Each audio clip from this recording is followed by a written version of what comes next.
The icy water of Carson Creek bit at Sophia Blackburn's ankles as she forded the shallow crossing, clutching her sodden skirts with one hand and a battered leather valise with the other. A letter, the last one she had received, was tucked inside her bodice, the paper worn thin from countless readings.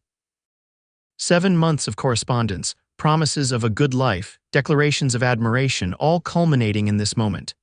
Arriving in Timber Ridge, Wyoming Territory, 1876, to marry a man she had never met. "You'll catch your death standing there," a gruff voice called from the creek bank. Sophia startled, nearly losing her balance on the slippery stones. A man sat astride a chestnut gelding, his face shadowed by a wide-brimmed hat. He wasn't what she had expected.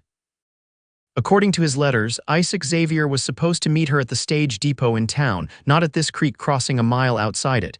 "Are you Mr. Xavier?" she asked, struggling toward the bank. "No, madam." The stranger dismounted in one fluid motion.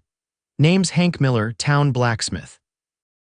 "Mr. Xavier asked me to fetch you when the stage arrived." Her heart sank as she accepted his offered hand. "He didn't come himself," said he was caught up with something at the ranch. Hank shrugged, helping her onto solid ground. "There's been trouble with rustlers lately." Sophia nodded, trying to hide her disappointment. After traveling nearly 2,000 miles from Boston, she had hoped for a warmer welcome from her husband-to-be. The stage had broken an axle 5 miles out of town, forcing the passengers to walk the remaining distance. When they'd reached this creek, Sophia had volunteered to cross first, eager to reach her destination. "Your trunk still with the stage?" Hank asked, eyeing her lone valise. "Yes, the driver said it would be delivered tomorrow." Hank nodded and helped her mount his horse. "Town's just over that rise. Mr. Xavier's got a room waiting for you at the boarding house." "A room, but I thought—" Sophia bit her lip, suddenly uncertain. In his letters, Isaac had written about their wedding taking place the day of her arrival. Had his plans changed? As they crested the hill, Timber Ridge came into view, a single dusty street lined with weathered buildings. Nothing like the bustling town Isaac had described in his letters. She counted barely a dozen structures, most of them looking hastily constructed. "It's not much," Hank said, seeming to read her thoughts, "but it's growing. When gold was discovered in the hills last year, folks started pouring in. Mr. Xavier's ranch is about 8 miles west." The boarding house was a 2-story clapboard structure with faded green shutters. The proprietress, a plump woman named Mrs. Hollister, greeted Sophia with a sympathetic smile. "You must be half dead with exhaustion, child. I've got hot water for a bath and fresh sheets on the bed." "Thank you, but I need to see Mr. Xavier. When will he arrive, Mrs.?" Hollister exchanged a glance with Hank. "Perhaps tomorrow," she said carefully. "Best you get some rest tonight."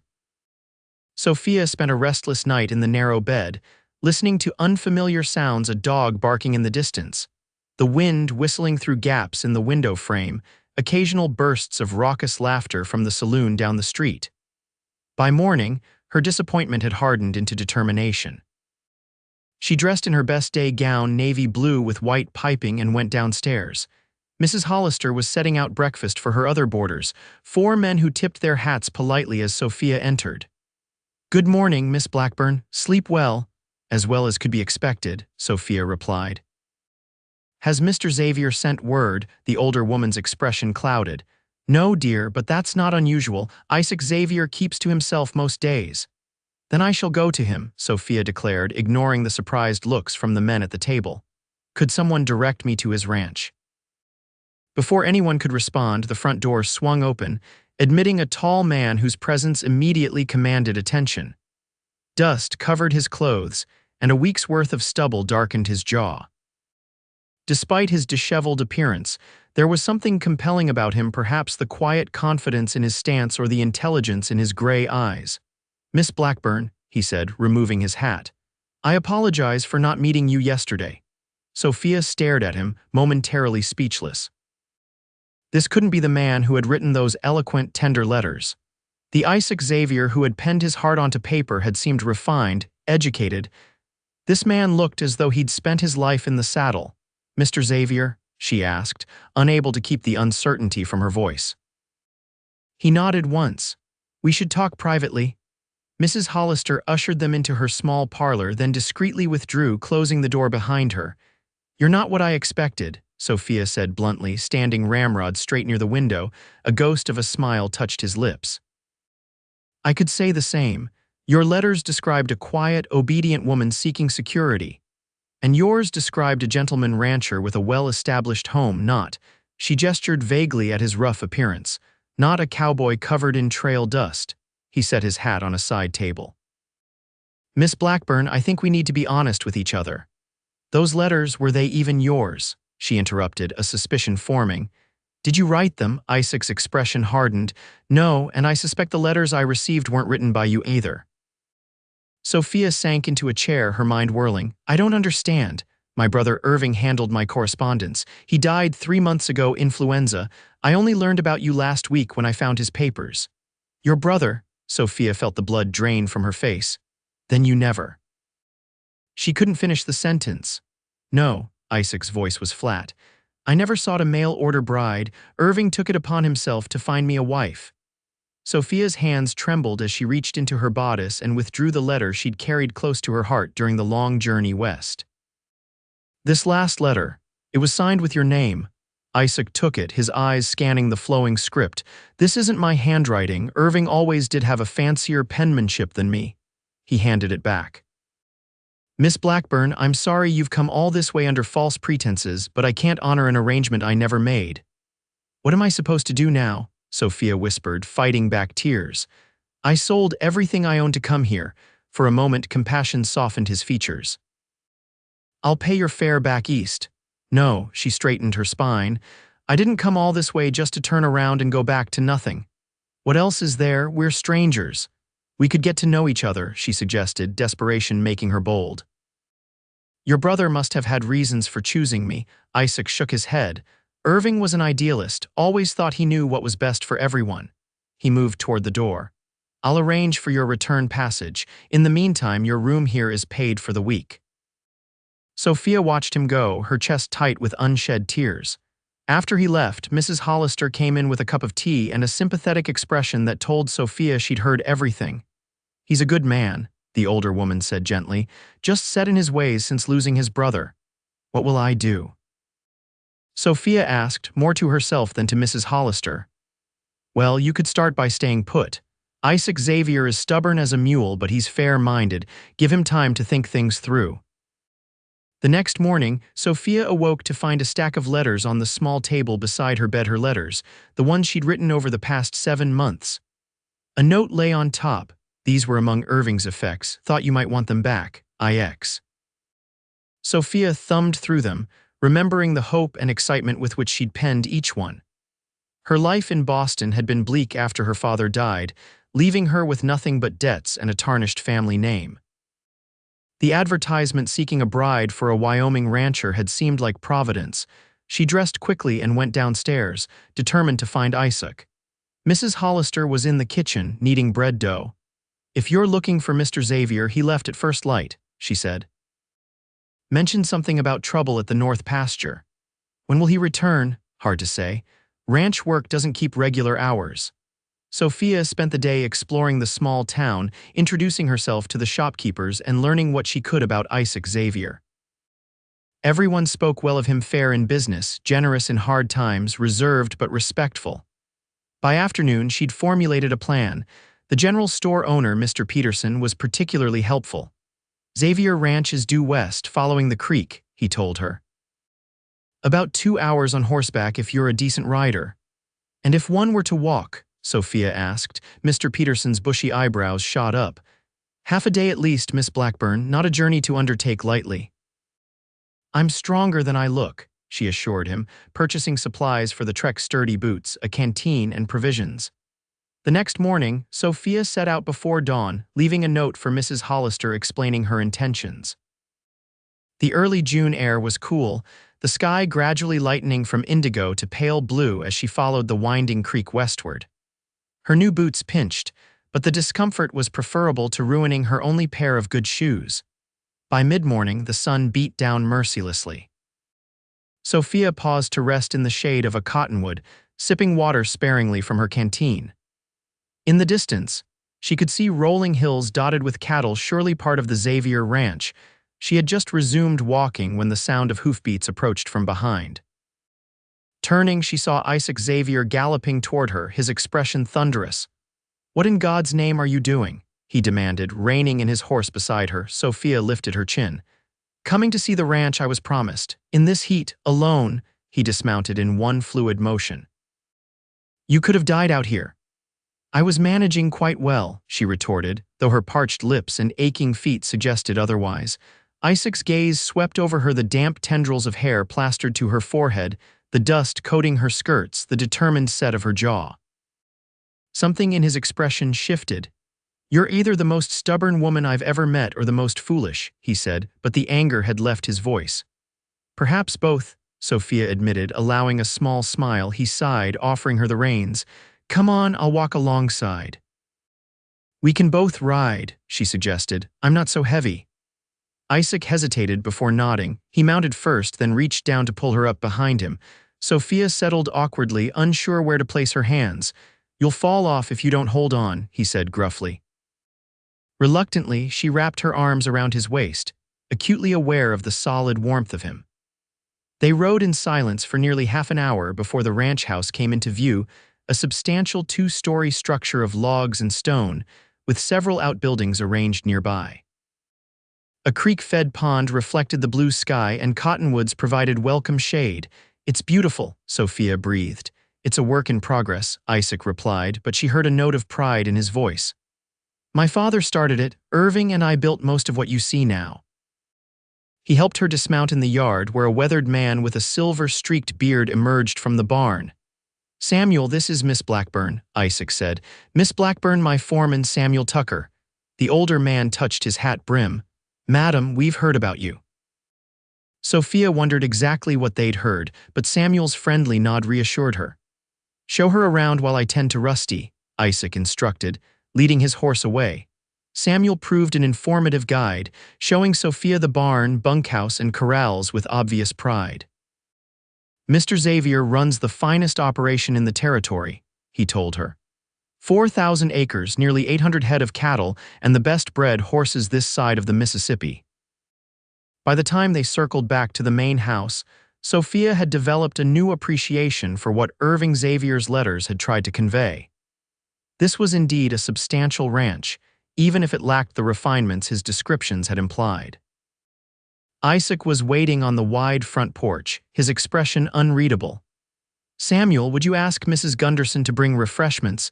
When they were alone, he gestured to a pair of rocking chairs. "Please sit. You must be tired after your walk." Sophia sank gratefully into a chair, removing her bonnet to let the breeze cool her heated face.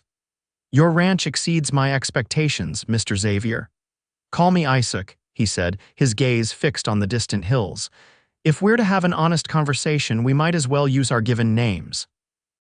"Very well, Isaac." His name felt strange on her tongue. "And I am Sophia." A stout woman with iron-gray hair stepped onto the porch carrying a tray with lemonade and sandwiches. "Here you are, Mr. Xavier, and you must be Miss Blackburn. I'm Mrs. Gunderson, the housekeeper." After she departed, Sophia sipped the tart lemonade, feeling Isaac's eyes on her. "You're wondering why I came," she said. "The thought had crossed my mind." She set down her glass. "The truth is, I have nowhere else to go. My father died last year, leaving substantial debts. Our house and possessions were sold to satisfy his creditors. I took a position as a companion to an elderly lady, but when she died, her family had no further use for me." Isaac's expression remained neutral, but his eyes had softened. "And that's when you answered the advertisement?" "Yes." "It seemed providential." Sophia hesitated. "May I ask about your brother, the man who wrote those letters?" A shadow crossed Isaac's face. "Irving was 4 years younger than me, always had his nose in a book. He went east for schooling Harvard but came back when our father died. Said the ranch was his legacy too." He paused. "He managed the business side while I handled the cattle and horses." "He wrote beautifully," Sophia said softly. "Irving always had a way with words." Isaac's voice held a mixture of fondness and grief, "But he shouldn't have pretended to be me." "No," Sophia agreed. "That was wrong." A long silence stretched between them, broken only by the creak of the rocking chairs and the distant lowing of cattle. "Your letters," Isaac finally said, "the ones Irving kept, I read them." He met her gaze directly. They were honest, thoughtful. Nothing like what I expected from a woman desperate enough to marry a stranger, Sophia flushed. I wasn't desperate, merely practical. The ghost of a smile touched his lips. Practical enough to walk 8 miles in the June heat. I wanted to see what I was giving up. Isaac studied her for a long moment. I have a proposition, he said finally. Stay on as Mrs. Gunderson's assistant for a month, see if ranch life suits you. If it doesn't, I'll still pay your fare back east, plus wages for your time. And if it does suit me. We'll discuss that when the time comes. It wasn't the most romantic offer, but it was practical and it gave her time. Sophia extended her hand. Agreed. Isaac's calloused palm enveloped hers, his grip firm but gentle. Something electric passed between them, a recognition, perhaps, of kindred spirits beneath their obvious differences. Mrs. Gunderson was delighted to have help, showing Sophia to a small but comfortable bedroom at the rear of the house. It'll be good to have another woman about the place, she confided. Too many men around here, all tracking mud and talking cattle. The next morning, Sophia rose before dawn, determined to prove her worth. By the time Mrs. Gunderson appeared in the kitchen, Sophia had coffee brewing and biscuit dough mixed. Well now, the older woman said, clearly impressed. You've done this before. My mother taught me to manage a household, Sophia replied, cutting out biscuits with practiced efficiency. Before she died, that is, I was 12. Mrs. Gunderson nodded approvingly. You'll do fine here. The ranch hands 6 in all, plus Samuel filed in for breakfast, eyeing Sophia curiously but politely. Isaac arrived last, freshly shaven, his damp hair suggesting he'd bathed at the pump outside.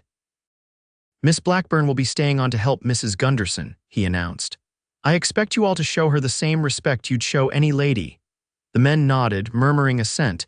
One young cowboy barely out of his teens with a shock of red hair smiled warmly. Welcome to Xavier Ranch, miss. Isaac caught Sophia's eye across the table. That's Emmett. Thinks he's God's gift to women. Mr. Xavier, Emmett protested, ears reddening. I was just being friendly-like. The other hands chuckled, and Sophia felt something inside her relax. These men might be rough around the edges, but there was a camaraderie here, a sense of belonging that had been missing from her life for too long. The days fell into a pattern. Sophia rose early, helping Mrs. Gunderson prepare breakfast before the men rode out. Mornings were spent on household tasks, laundry, baking, preserving the vegetables from the kitchen garden.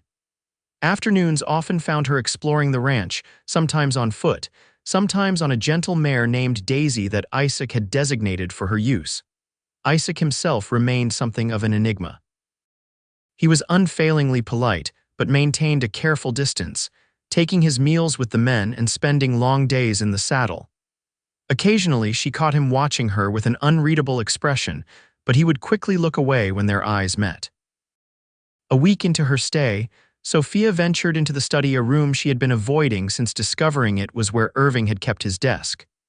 Bookshelves lined the walls, filled with volumes on animal husbandry, land management, and surprisingly, classical literature. On the desk sat a neat stack of paper, a pen, and an inkwell. She was examining a volume of Tennyson's poetry when Isaac appeared in the doorway. Irving's collection, he said, startling her. He was the reader in the family. And you weren't, she asked, replacing the book carefully. Didn't have much schooling past the basics. Father needed me on the ranch, Sophia gestured to the agricultural texts, but you've educated yourself. A man needs to know his business. Isaac stepped into the room, his presence seeming to fill the space. You're welcome to read anything here. Irving would have liked that. Thank you, she hesitated. I found my letters in the desk drawer. Isaac's jaw tightened. I'm sorry, I should have removed them. No, I'm glad they were there. Sophia moved to the desk, opening the drawer to reveal her correspondence neatly tied with string. But something's missing. My last 2 letters aren't here. The ones you sent after Irving died, Isaac realized. I never received them, Sophia frowned, but someone must have. Otherwise, how would you have known I was coming? Samuel brought word from town last week. The stagecoach company had a passenger manifest with your name listed for Timber Ridge. Isaac's expression darkened. I've been wondering about that myself. That evening, Isaac rode into town, returning late with a troubled look. The postmaster remembers your letters arriving, he told Sophia as they sat on the porch watching fireflies dance in the gathering darkness. He gave them to a man claiming to work for me. Who, Jed Harmon, used to be one of my hands until I caught him stealing cattle last winter. Isaac's voice hardened. I fired him, pressed charges. He spent 3 months in the territorial prison, and now he's intercepting your mail, seems so. Isaac leaned forward, elbows on his knees. The question is why? Sophia had a sudden, chilling thought. What if he burned them? To prevent you from knowing I was coming, Isaac's eyes narrowed. That would explain why you arrived unexpected, but it still doesn't answer why he'd care. The answer came 3 days later when a rider appeared at midday, his horse lathered and blowing. Samuel met him in the yard, then hurried to find Isaac, who was repairing a fence line with Emmett. Rustlers hit the McPherson place last night, he reported grimly. Stole 50 head and burned the barn. Tom McPherson said it was Jed Harmon and his gang. Isaac's expression hardened. They're getting bolder. First Wilkins, now McPherson. We could be next. That evening, the ranch hands took turns standing watch, rifles at the ready. Isaac positioned himself on the porch, cleaning his Winchester with methodical precision. Sophia brought him coffee, watching as his capable hands reassembled the weapon. You're expecting trouble. Better to be prepared than surprised. He accepted the cup, their fingers brushing momentarily. You should stay inside tonight, I'm not afraid. Isaac looked up, his gray eyes intense in the lantern light. Maybe you should be. Harmon's dangerous, especially now that he's desperate. Why would he be desperate? Winter's coming in a few months. He needs money, cattle he can sell quick. Isaac set down his coffee, but there's more to it. Harmon always resented me, thought he should have been foreman instead of Samuel. Revenge, then? Partly. Isaac's gaze drifted to the darkened landscape. But I think he's also trying to drive down the value of the ranch. Why would he want that? So someone else could buy it cheap. Isaac's eyes returned to hers. Someone like Edgar Blackwood. Sophia stiffened at the name. Blackwood, the railroad man, Isaac nodded. He's been buying up ranches all along the proposed rail line, offered me twice what this place is worth 6 months ago. And you refused. This land belonged to my father and his father before him. I won't be the one to sell it off. The intensity in his voice stirred something in Sophia, admiration, certainly, but something deeper too. What does this have to do with my letters? I'm not sure yet. But Harmon started working for Blackwood after he got out of prison. Isaac set his rifle aside. It's late. You should get some rest. Sophia returned to her room but found sleep elusive. Through her window, she could see Isaac's silhouette on the porch, a solitary sentinel against the night. Something about his steadfast vigilance touched her heart in an unexpected way. Dawn broke without incident, but the tension remained. Isaac dispatched Emmett to neighboring ranches, organizing a meeting of local ranchers for the following day. Sophia threw herself into preparations, helping Mrs. Gunderson bake enough bread and pies to feed the expected crowd. You're settling in nicely, the housekeeper observed as Sophia expertly rolled out pie crust. Been a long time since this kitchen saw a woman with your skills. I enjoy feeling useful, Sophia admitted. In Boston, as a paid companion, I was merely decorative, expected to play the piano poorly and make insipid conversation. Mrs. Gunderson snorted. Waste of good talent, if you ask me. Later, while hanging laundry in the yard, Sophia overheard Samuel and Isaac in serious conversation near the barn. McPherson says they're camped up in the North Hills, Samuel was saying. At least 6 men, maybe more. We'll need every hand we can get, Isaac replied. Send word to Jenkins and Browning they've both lost cattle to Harmon. Samuel nodded grimly. What about Miss Blackburn if there's shooting? Mrs. Gunderson will take her to town if things get bad. Isaac glanced toward the house, his expression troubled. I never should have let her stay. She's good for this place, Samuel said. Haven't seen you this alive since Irving died. Isaac didn't respond, but Sophia saw his shoulders tense before he walked away. That night, she found him in the study, poring over maps spread across the desk. Planning strategy. She asked from the doorway. He looked up, fatigue evident in the lines around his eyes. Trying to. Harmon knows this land almost as well as I do. He worked here 5 years. Sophia entered, drawn to the concern in his voice. You're worried. I'm responsible for every man on this ranch, he said simply, and now for you as well. I can take care of myself. A ghost of a smile touched his lips. So you've demonstrated, but Harmon and his men aren't creek crossings or 8-mile walks. Sophia moved to stand beside him, studying the map. "Show me where they're hiding." Isaac pointed to a rugged area marked North Ridge. "Cave system up there, difficult to approach without being seen." "And where will you be?" His finger traced a path around the eastern side of the ridge. "We'll come in from behind at first light, 6 of us plus Jenkins and Browning's men." "Be careful," Sophia said softly, her hand coming to rest lightly on his shoulder. Isaac covered her hand with his own, the touch sending warmth through her. "I intend to come back." His voice dropped to a near whisper. "I'm finding I have reasons to." Their eyes met, and for a breathless moment, Sophia thought he might kiss her. Instead, he gently squeezed her hand before releasing it.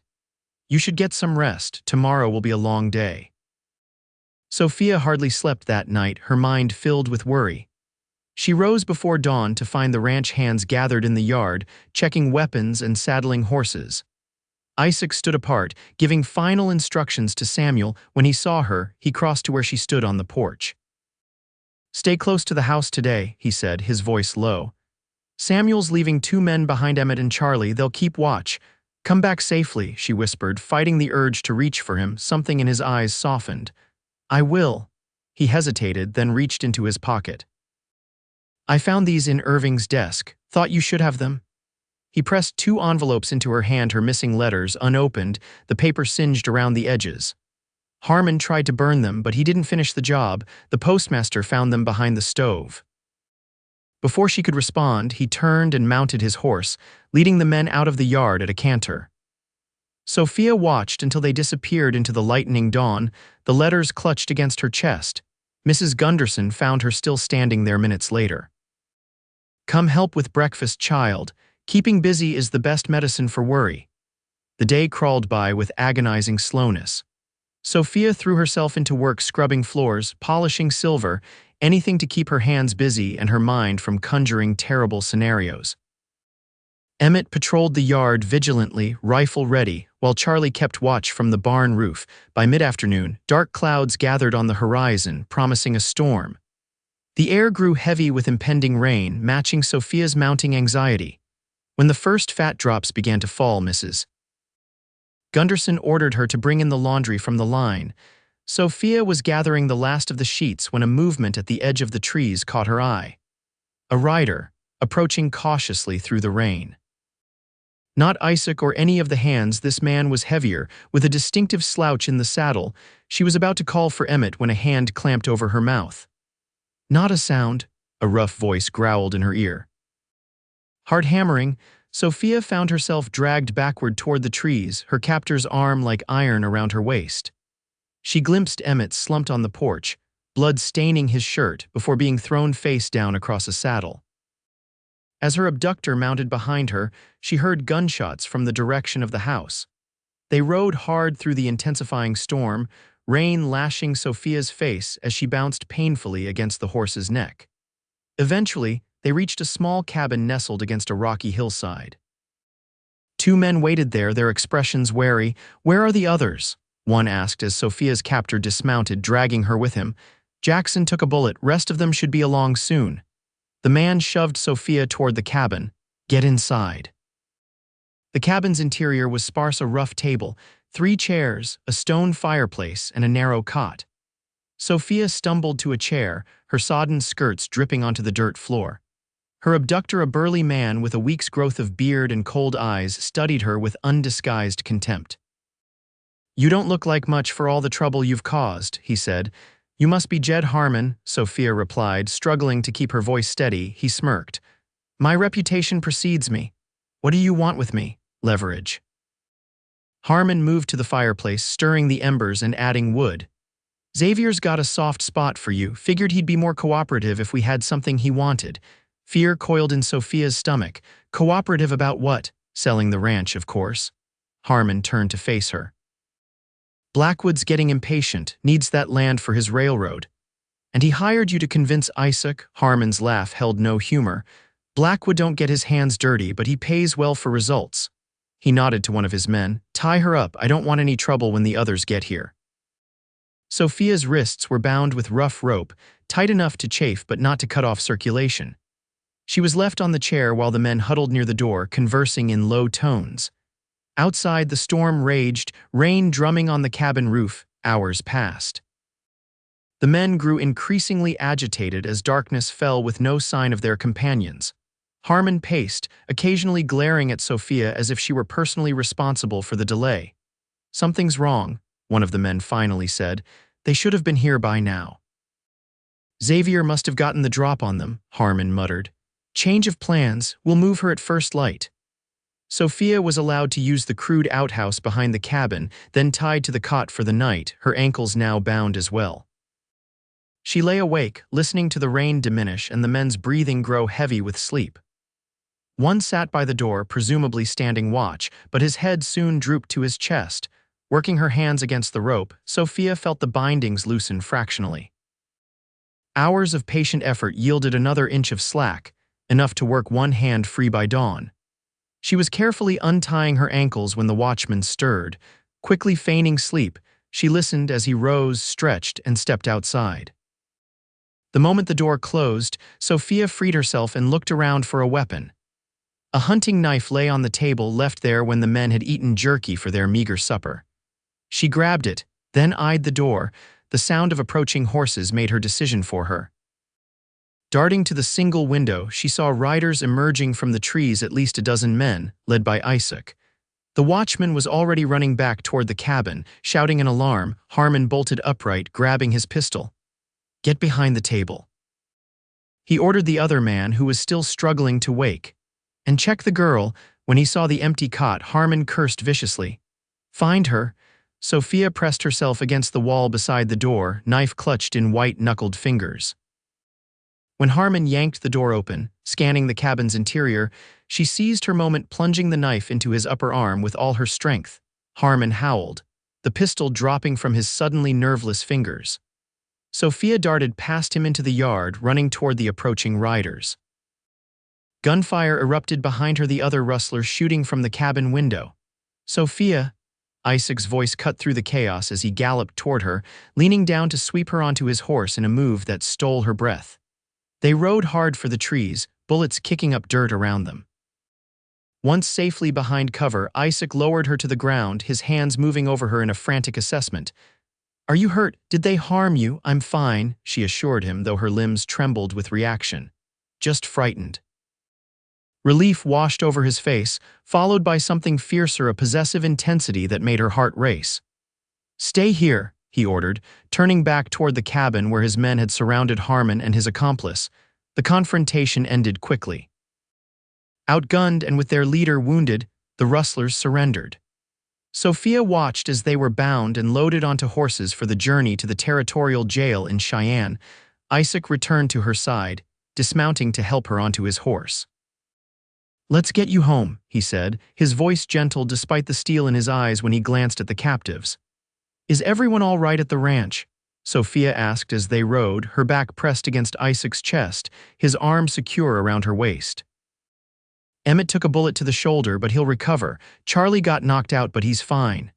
Isaac's breath was warm against her ear. Mrs. Gunderson barricaded herself in the root cellar with a shotgun. Despite everything, Sophia smiled at the image. "I'm not surprised." They rode in silence for a while, the rhythm of the horse's gait and the solid warmth of Isaac's body gradually easing Sophia's tension. "I thought I'd lost you," he finally said, so quietly she almost missed it. "When I saw the blood on the porch and realized you were gone." Sophia turned slightly to see his face. "You found me. I would have torn apart the whole territory to find you." The raw honesty in his voice made her breath catch. "Back at the ranch, Mrs. Gunderson fussed over Sophia, insisting on a hot bath and clean clothes before allowing her to tell her story. By the time she emerged from her room, the hands had returned, and the kitchen buzzed with excited recounting of the day's events. Isaac wasn't among them. Samuel, seeing her searching glance, nodded toward the study. "He's waiting for you." She found him standing at the window, staring out at the star-strewn sky. When she entered, he turned, his expression a complex mixture of relief, lingering anger, and something deeper that made her pulse quicken. "Samuel said you wanted to see me," she said, suddenly shy. Isaac crossed to his desk, picking up a leather-bound book. "I found this among Irving's things," he said, opening it to reveal blank pages. "It's a journal. He used to write in one every day." Sophia moved closer, puzzled by the non sequitur. It's lovely. I want you to have it. He offered it to her, their fingers brushing as she accepted it. To replace the letters you lost. Understanding dawned as Sophia recalled their conversation at the creek. He burned my letters, she whispered. Isaac nodded, his eyes never leaving hers.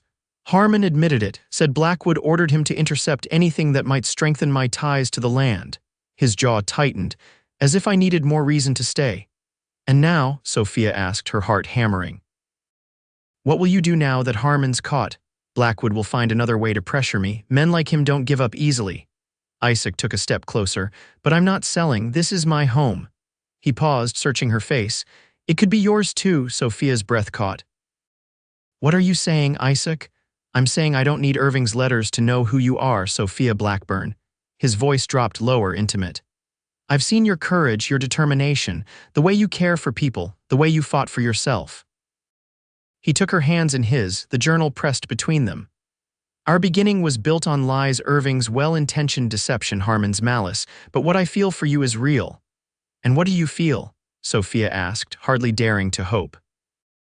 That the woman who walked 8 miles in the June heat to see this ranch is the same woman who stabbed Jed Harmon to escape. A smile touched his lips. And that I'd be a fool to let her go. Are you asking me to stay as Mrs. Gunderson's assistant? Sophia's tone was teasing, though her heart raced at the look in his eyes. Isaac shook his head, drawing her closer. I'm asking you to stay as my wife. Not because of Irving's arrangement, but because I've come to love you, Sophia, because I can't imagine this place my life without you in it. Joy bubbled up inside her. I love you too, she whispered. I think I started falling for you that first day on the porch when you offered me a month to decide my future. And what's your decision? His hands cradled her face with infinite tenderness. In answer, Sophia rose on tiptoe, pressing her lips to his.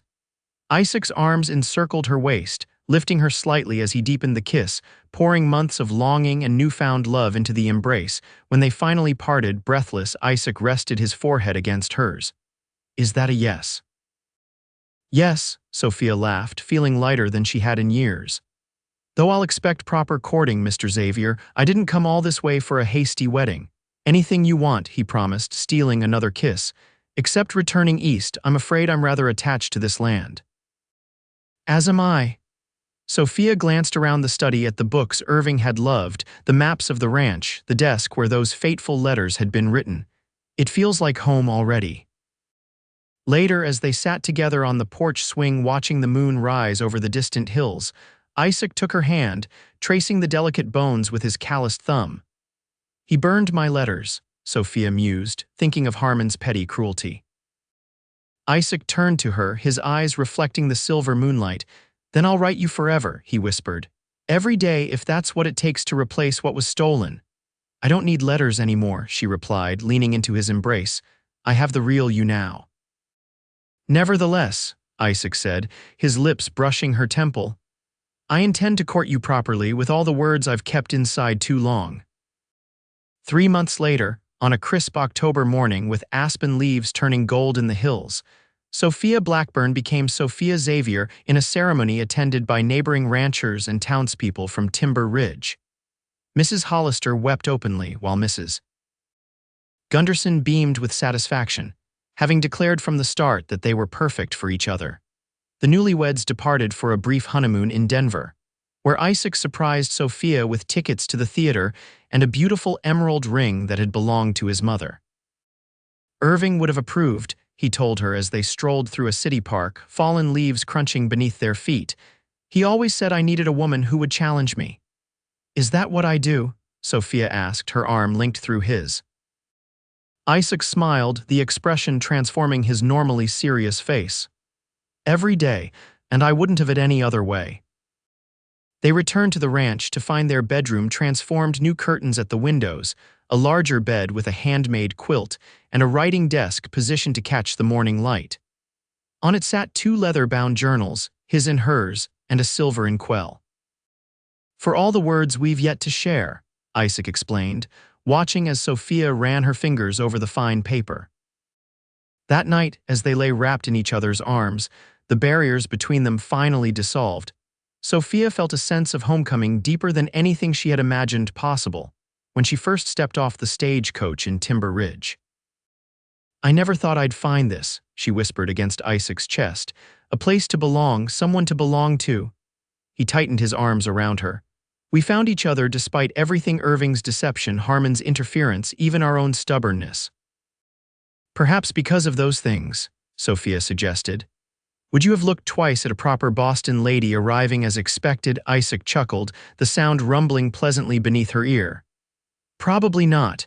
I needed someone stubborn enough to walk 8 miles in the heat to prove a point." Winter came early that year, blanketing the ranch in pristine white.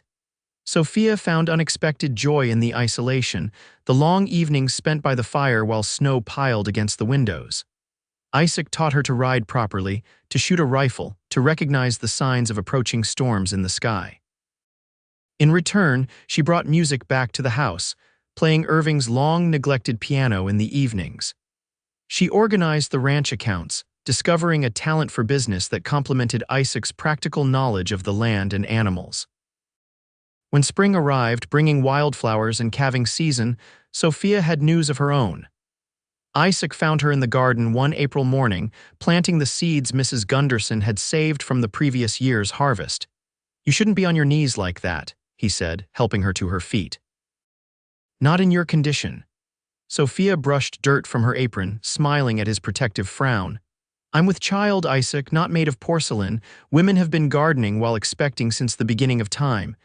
His expression softened as he placed a gentle hand on her still flat stomach. "Our child," he said wonderingly.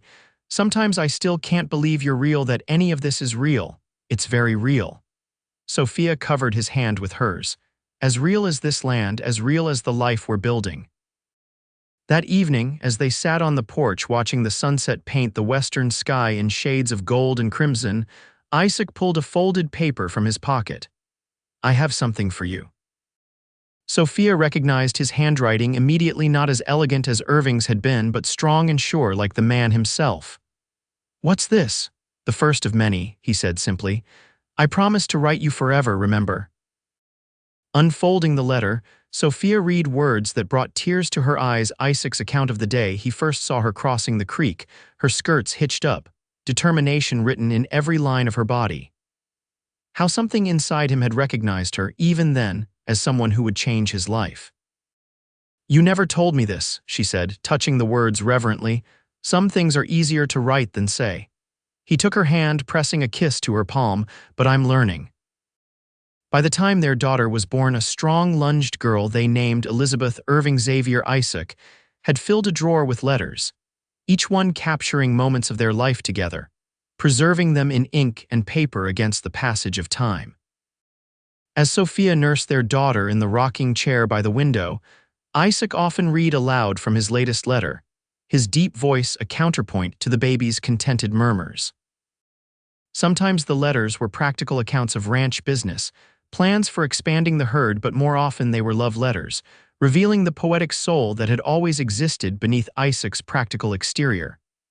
"You're as bad as Irving was," Sophia teased one evening as he finished reading. "A born storyteller hiding behind a cowboy's facade."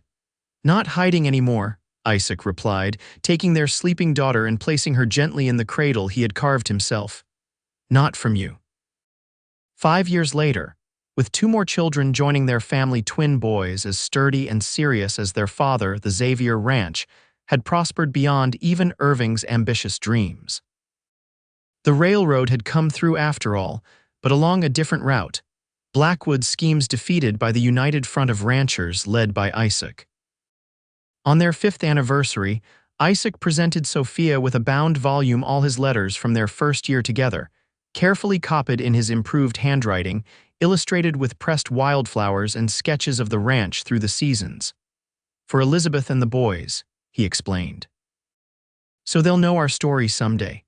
Sophia traced the embossed title on the leather cover, "Letters Never Burned." Inside, Isaac had inscribed a simple dedication, "For Sophia, who walked 8 miles to find her home." That night, as their children slept and moonlight silvered the land that had brought them together, Sophia took out her own journal, the one Isaac had given her that night in the study. In it, she had recorded her own version of their story, from the moment she stepped off the stagecoach into a life she could never have imagined. "What are you writing?" Isaac asked, coming to stand behind her chair, his hands gentle on her shoulders. Sophia smiled up at him. "The next chapter," she said. "We have many more to go." "Forever," he agreed, bending to kiss her, "just as I promised."